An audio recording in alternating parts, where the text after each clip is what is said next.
Hi అండి. శివపురాణంలో చెంచకుడు అనే వేటగాడి కథ చాలా ప్రసిద్ధి చెందినది. ఆ కథ ఏంటో తెలుసుకుందామా? చెంచకుడు ఒక అడవిలో నివసించే వేటగాడు. జంతువులను వేటాడుతూ పాపపు పనులు చేస్తూ కుటుంబంతో కలిసి జీవనం సాగించేవాడు. ఒకసారి మహాశివరాత్రి రోజున అడవిలో వేట కోసం వెళ్ళాడు. రోజంతా వేటాడుతున్న ఏ జంతువు దొరకలేదు.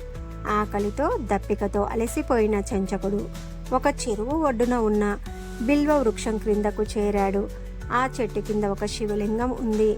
ఆ రోజు తెలియకుండానే అతను రోజంతా ఉపవాసం ఉన్నాడు. ఆ రాత్రి వేట కోసం ఎదురు చూస్తూ చెట్టు ఎక్కి కూర్చున్నాడు.